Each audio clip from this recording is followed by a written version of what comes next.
Assalamualaikum Bu. Waalaikumsalam. Wah, anak Ibu udah pulang.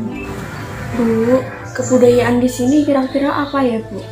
Kenapa kamu kok tiba-tiba tanya tentang budayaan? Iya Bu, soalnya tadi itu Nina dapat tugas bahasa Indonesia untuk membuat cerita tentang kebudayaan di daerah kita. Kamu udah gede ya tahu ya kebudayaan yang ada di daerah Goito ini? Bukannya tidak tahu Bu, tapi Nina itu bingung mau cerita tentang yang mana, yang budayaan mana, dan apa gitu loh. Ganti baju dulu sana. Oke Bu. Cepat, jangan lama-lama. Iya Bu, sudah ini loh. Jadi menurut Ibu terkait tugasmu tadi, lebih baik kamu ceritakan saja tuh tentang sedekah bumi di Duku Goito ini. Tapi masalahnya gini Bu. Apa masalahnya?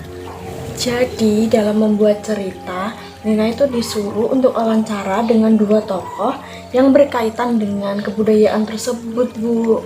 Oh, kalau untuk itu kamu tenang saja. Nanti kamu bisa wawancara sama Mbak Ranti dan Pak Sudir. Oke Bu, tapi nanti Ibu antar Nina ya. Iya sayang. Tapi Nina mau tanya dulu nih sama Ibu. Pengertian dari sedekah bumi sendiri itu apa ya Bu?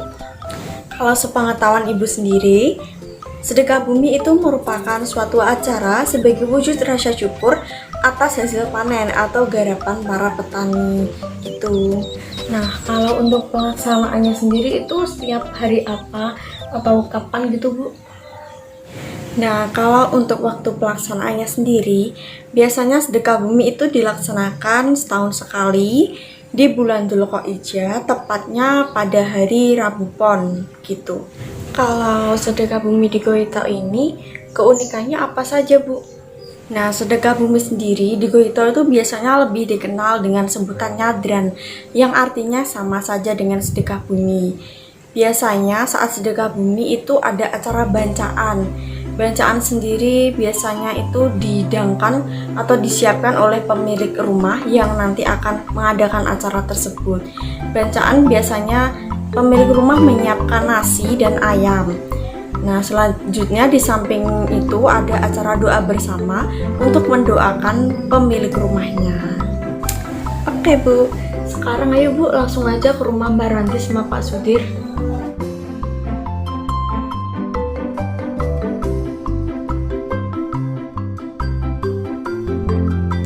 Ada apa? Ingin Cah Ayu? Gini Mbak, Nina mau tanya, bagaimana sih pendapat Mbak Ranti tentang sedekah bumi di Duku Goito ini?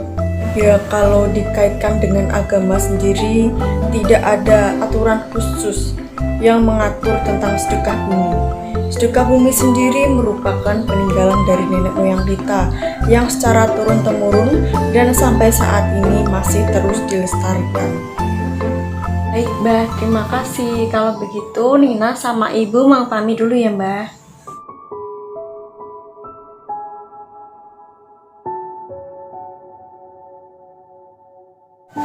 Bagaimana sih pendapat Pak Sudir terkait dengan sedekah bumi?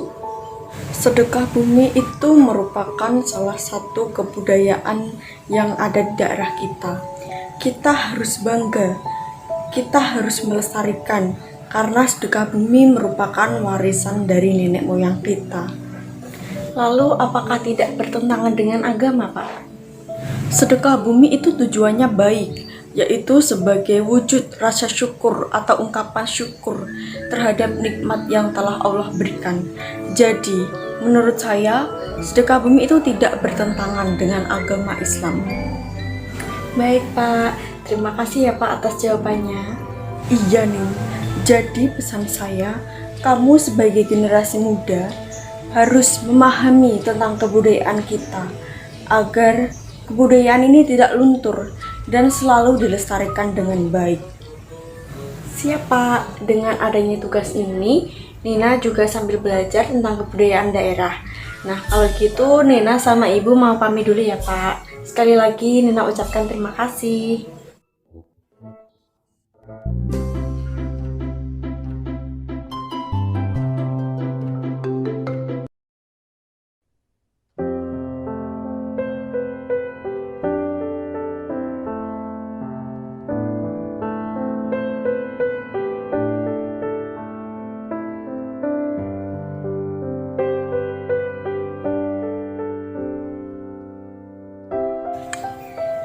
Tanpa mereka tiada artinya.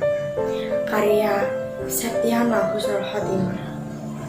Bunda, malaikat tanpa sayap tersabar di dunia, merawatku sejak muncul di rahimnya, melindungiku dari segala bahaya, dan menyayangiku sepanjang masa.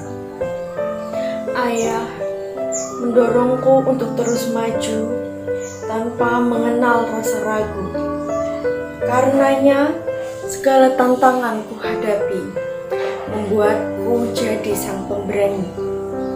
Di saat berlinang air mataku, mereka ada di sampingku. Mereka memeluk, menghapus air mataku. Aku sangat beruntung karena itu. Mereka adalah guruku. Tuturnya selalu tertanam di kepalaku. Nasihatnya menjadi pedomanku. Terima kasih telah mendidikku.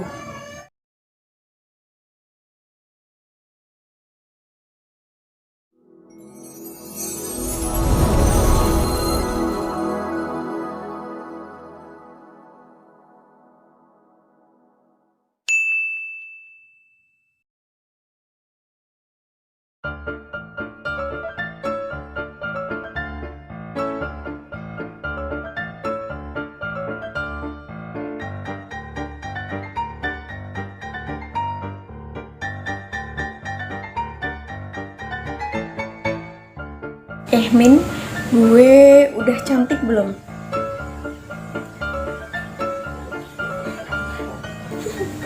Oke, lu udah kayak ada kocan. Mau tampil di mana lu emangnya? Gak habis pikir deh gue. Kenapa ya? Gue itu masih aja seperti ini. Lah, emang lu kenapa dah? Ya gini nih, udah dandan cantik-cantik, tapi masih aja kayak gini. Terima aja, kenapa sih? Kan emang takdir lu udah gitu. Gue tuh pengen deh jadi orang kaya. Jadi gue bisa beli apa aja yang gue mau. Lah kan lu udah kaya, Mun. Oh, jadi lu nyindir gue ya? Lah kan emang lu udah kaya. Kaya dengan berbagai hayalan lu itu. Saai lu Bambang. Emangnya lu kalau udah kaya mau beli apa aja? Nah jadi itu ya, gue itu kalau udah jadi orang kaya, gue pengen beli skincare tuh yang lengkap. Terus gue pengen perawatan, pengen beli baju-baju OTD-an. Terus gue sama pengen tuh beli barang-barang branded. Nah satu lagi nih, gue juga pengen beli mobil mewah gitu loh, biar gue kelihatan cool gitu. Lah kalau lu mau kelihatan cool, itu mah gampang, gue tahu caranya. Lah emang gimana caranya? Lu beli aja tuh es batu, terus lu tempelin deh ke seluruh badan lu. Ah lu tuh jadi temen nyebelin banget sih, Min. Lagian sih lu kerja aja kagak, pengen jadi orang kaya. Kan itu namanya hayal doang. Iya juga sih ya, mana ada orang yang bisa kaya kalau kerjaan aja nggak punya. Ya sudah, lu sekarang kerja dong, biar lu bisa kaya, bisa beli skincare, baju branded, barang branded, sama itu tuh mobil mewah yang lu pengen itu. Lah enak banget lu ngomongnya, orang gue aja ijazah cuma lulusan SMA. Lah emang kalau lulusan SMA gak bisa dapat kerjaan? Ya bisa sih, tapi kan udahlah gak usah ngomongin itu lagi. Gue mau first thinking about the biggest thing. Ya terus aja lu hayal sampai linglung sana. Iya ya Min, ntar gue juga cari kerjaan kok. Lihat aja lu ya. Oke, gue tunggu ya mobil mewah lu. Jangan lupa nanti ajak gue tuh jalan-jalan pakai mobil mewah lu. Oke bos, gue yakin walaupun gue cuma lulusan SMA, tapi gue juga bakal bisa sukses kok. Bakal gue buktikan ya sama lu.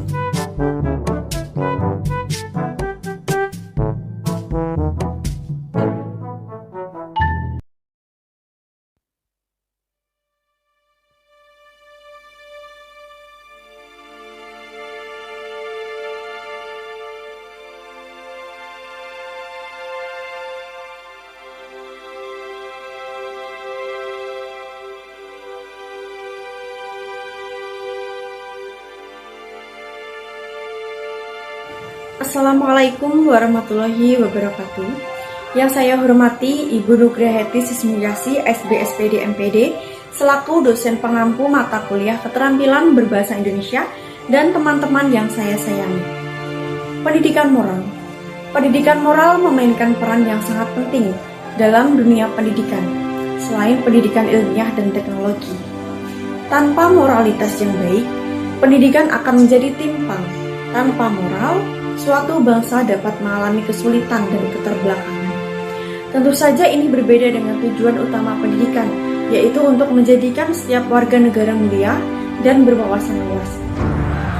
Pendidikan bertujuan menghasilkan sumber daya manusia yang bijak.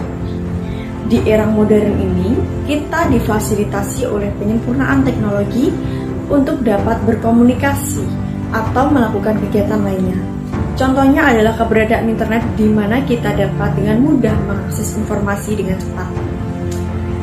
Namun, di sisi lain, internet juga dapat memiliki dampak yang negatif, khususnya pengaruh terhadap erosi moral. Bagaimana situs porno dapat dengan mudah diakses melalui internet? Tentu saja, jika anak-anak tidak diberikan pendidikan moral yang baik, mereka akan kesulitan menentukan mana yang harus diikuti atau tidak. Dalam pendidikan moral, peran sekolah dan orang tua adalah faktor yang sangat penting. Keluarga, dalam hal ini orang tua, memiliki andil besar untuk mengarahkan anak-anak mereka dalam memilih informasi, menunjukkan apa yang baik dan apa yang buruk. Orang tua atau anggota keluarga lainnya harus menjadi panutan bagi anak-anak. Sementara itu, sekolah sebagai lembaga pendidikan formal setelah keluarga diwajibkan untuk mengajarkan moral yang baik kepada anak-anak. Guru dapat berkomunikasi dengan siswa bagaimana sikap etis, berpendidikan, dan sikap positif lainnya. Sekian pidato yang dapat saya sampaikan. Semoga dapat bermanfaat bagi kita semua. Kurang lebihnya saya mohon maaf. Wassalamualaikum warahmatullahi wabarakatuh.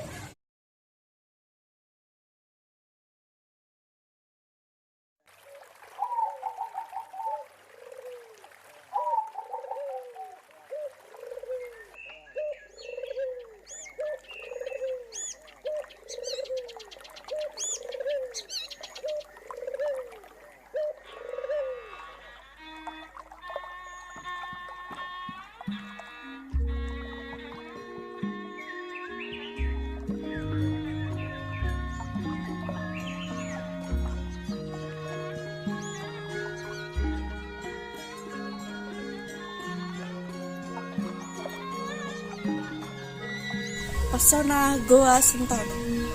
Nama Goa Sentono bagi masyarakat Blora bagian selatan pasti sudah tidak asing lagi. Goa Sentono merupakan salah satu tempat wisata alam terkenal dan bersejarah di daerah Blora. Keindahan dan keunikan Goa Sentono membuat banyak orang tertarik untuk mengunjunginya. Goa Sentono sendiri terletak di kawasan Lembah Bengawan Solo, tepatnya di Duku Sentono, Desa Medanrejo, Kecamatan Kradenan, Kabupaten Blora, Jawa Tengah. Pada tahun 2019, diadakan pembukaan Festival Goa Sentono sekaligus peresmian wisata alam Goa Sentono. Festival ini dimeriahkan oleh ribuan warga yang diadakan selama 4 hari berturut-turut. Hari pertama, hari Rabu tanggal 18 bulan 9 2019, diadakan kirap gunungan dan pertunjukan tari gambyong massal menjadikan relung kearifan lokal yang menggeliat di wilayah setempat. Hari kedua, Kamis tanggal 19 bulan 9, dilaksanakan aneka lomba anak-anak, tahlil bersama, serta sholawatan. Sedangkan hari ketiga, Jumat tanggal 20, dilaksanakan acara pertunjukan tari tradisional dan pentas teater dari SMA NU 1 Kradenan. Untuk selanjutnya sebagai hari penutup, Sabtu tanggal 21, dilaksanakan senam bersama, festival perahu tambangan, pertunjukan seni barong, serta pagelaran wayang kulit dengan dalang Ki Alif Kiwul. Terkait dengan sejarahnya sendiri, menurut beberapa cerita warga Dukuh Sentono, dipercaya pada zaman dahulu tersebutlah kisah ada suatu padepokan kecil yang bernama Sentono di bawah pimpinan Ki Blacak Ngilo. Pada mulanya, padepokan yang dipimpin Blacak Ngilo ini sangat makmur, sehingga banyak orang berbondong-bondong pergi ke Sentono untuk berguru ke Blacak Ngilo. Sentono yang memiliki wilayah strategis di tepi aliran Sungai Bengawan Solo, jadi tidak heran jika Sentono dan wilayah sekitarnya mengalami perkembangan yang sangat pesat, terutama pada bidang pertanian. Hal ini menjadikan Blacak Ngilo diperlakukan bak seorang raja. Namun lama-kelamaan, sifat Blacak Ngilo mulai berubah. Ia menjadi sewenang-wenang. Masyarakat diharuskan menyetor 10, bahkan lebih dari hasil panennya. Tak hanya itu, ia juga memerintahkan seluruh rakyatnya yang memiliki anak perawan agar dipersembahkan untuk dijadikan sihirnya.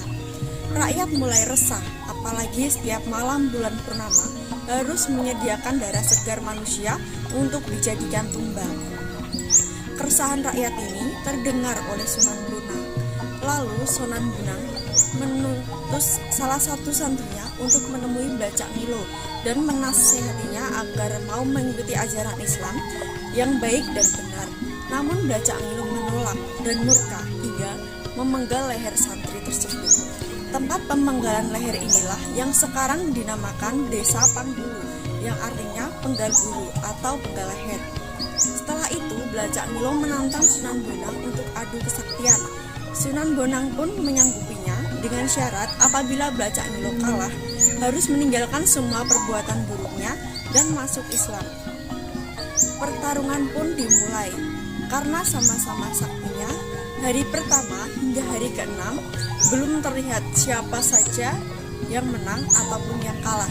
Namun, pada hari ke-7 Blacak Ngilo sudah mulai kelelahan dan timbullah akal licik Blacak Ngilo untuk melarikan diri dari pertarungan. Blacak Ngilo masuk ke dalam perut bumi untuk melarikan diri. Sunan Bonang pun terus mengejar. Akhirnya mereka kejar-kejaran di dalam tanah. Blacak Ngilo lari hingga ke daerah Tuban, namun terus dikejar oleh Sunan Bonang. Blacak Ngilo meminta waktu untuk Sunan Bonang beristirahat. Ia mencari tempat seminde atau bersandar. Tempat inilah yang kemudian dinamakan Desa Medan-Rejo, berasal dari kata seminde. Akhirnya Blacak Ngilo mengakui kekalahannya dan bersedia masuk Islam, menjadi pengikut Sunan Bonang.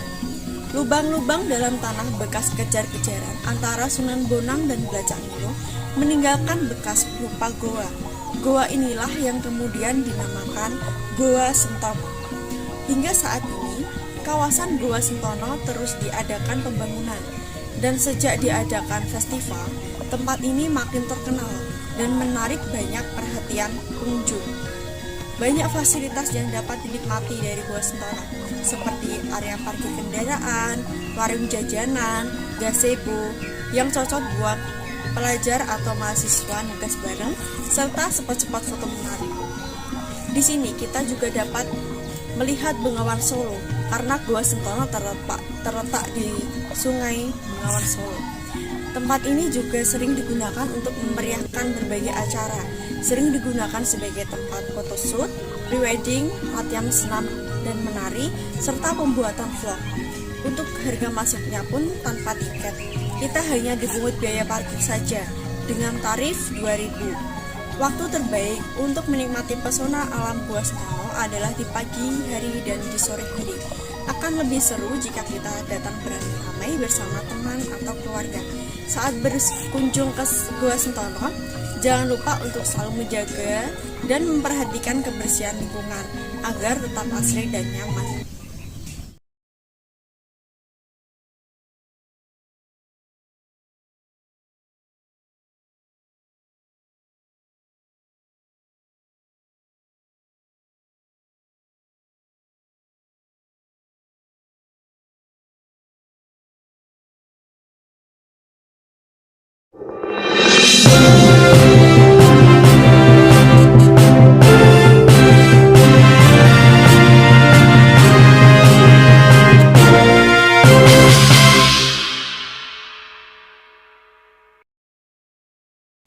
Selamat pagi pemirsa, seputar info kembali hadir di sela-sela aktivitas Anda bersama saya, Septiana Husnul Khotimah, yang akan memberikan berita-berita terbaru dan teraktual. Pemirsa, erupsi Gunung Semeru menyemburkan abu vulkanik yang sangat pekat pada hari Sabtu, tanggal 4 Desember 2021. Selanjutnya, marilah kita simak video yang akan kami tayangkan. Bagian kepala desa tidak kelihatan apa-apa, peteng, nggak kelihatan, langit pun nggak kelihatan. Minggir.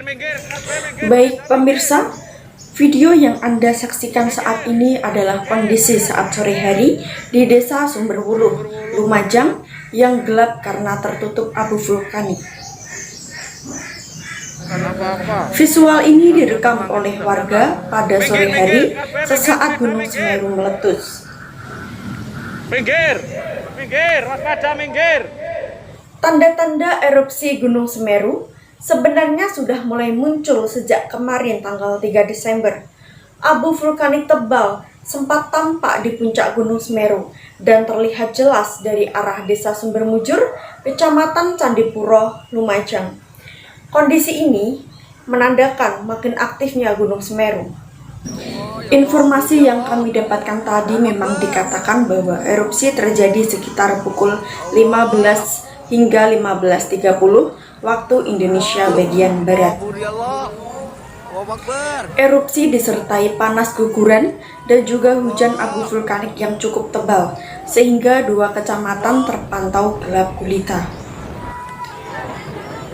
Beberapa hari sebelumnya, Gunung Semeru juga sempat mengeluarkan awan panas guguran sejauh 1 km.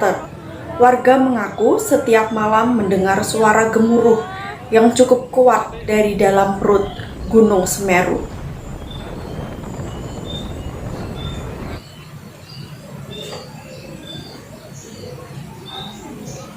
Dari atas puncak gunung, sempat tampak abu vulkanik berwarna putih kelabu yang bersumber dari kawah bertekanan sedang.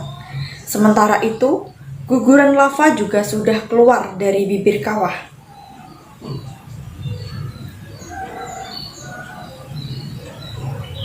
Meski demikian, warga tetap melakukan aktivitas seperti biasanya. Pada hari Jumat, data dari pos pengamatan Gunung Semeru selama 24 jam terakhir telah terjadi gempa letusan sebanyak 61 kali dan 23 kali gempa hembusan. Karena ini, petugas menghimbau kepada warga yang melakukan aktivitas di luar untuk selalu waspada. Baik, informasi yang kami dapatkan saat ini tadi dari Bupati Lumajang, kemudian juga dari BPBD, tengah mengupayakan evakuasi terhadap warga yang tinggal di sekitar kaki Gunung Semeru. Namun memang kendala yang saat ini dihadapi adalah suasana yang sangat gelap dan juga hujan yang tengah turun saat ini. Mereka sudah menyiapkan titik-titik atau tempat-tempat yang akan dijadikan tempat tinggal bagi warga ataupun juga pengungsian. Kemudian juga jalur evakuasi sudah dipersiapkan oleh pemerintah daerah setempat dan sudah disosialisasikan kepada warga. Karena memang Gunung Semeru ini sejak tahun lalu dan awal tahun ini sudah mulai mengeluarkan tanda-tanda erupsi. Baik pemirsa, demikian informasi yang dapat saya sampaikan. Saya Septiana Husnul Khotimah, mohon undur diri dari hadapan Anda. Terima kasih, selamat pagi.